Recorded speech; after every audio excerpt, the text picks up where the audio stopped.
বাংলাদেশের প্লেব্যাক সম্রাট এন্দ্রকিশোর। পুরো নাম এন্দ্রকিশোর কুমার বাড়ই। যে কোনো ধারার গানই ছিল তাঁর অবাধ বিচরণ। রোম্যান্টিক, মেলোডিয়াস, বিরহী, ফোক কিংবা চটুল, সব ধরনের গানেই তাঁর কণ্ঠ ছিল সাবলীল।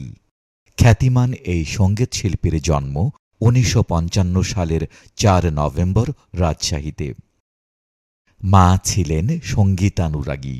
প্রিয় শিল্পী কিশোর কুমারের নাম অনুসারে ছেলের নাম রাখলেন কিশোর। পরবর্তী জীবনে এই নামের সার্থকতা তিনি পুরোপুরি প্রমাণ করেছেন। মাত্র ৬ বছর বয়সে সঙ্গীতের সঙ্গে তার পরিচয় হয়। সঙ্গীতে হাতেখড়ি হয় আব্দুল আজিজ বাচ্চুর কাছে।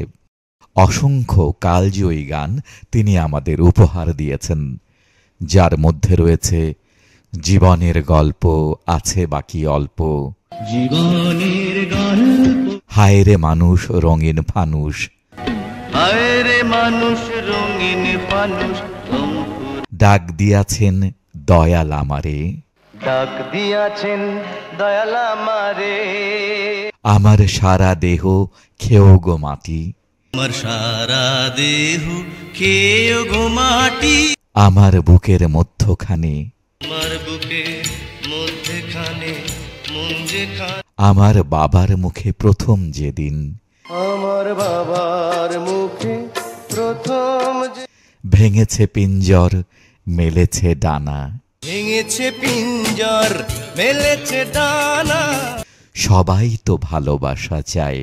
সবাই তো ভালোবাসা চায়। ১৯৭৭ সালে অচিনপুরের রাজকুমারী নেই গানের মাধ্যমে চলচ্চিত্রে প্লেব্যাকে তাঁর যাত্রা শুরু হয়। তাঁর বর্ণাঢ্য কর্মজীবনে অসংখ্য অর্জনের মধ্যে অন্যতম উল্লেখযোগ্য হল শ্রেষ্ঠ পুরুষ কণ্ঠশিল্পী হিসেবে ৮টি জাতীয় চলচ্চিত্র পুরস্কার অর্জন। একটা জীবন শুধু গানকে ভালোবেসে গানে গানেই কাটিয়েছেন এন্দ্রকিশোর।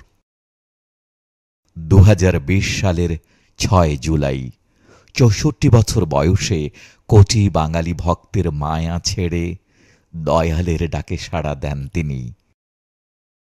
তবে তিনি আজও রয়ে গেছেন আমাদের বুকের মধ্যেখানে, যেখানে আমরা তাঁকে রেখেছি অনেক যতনে।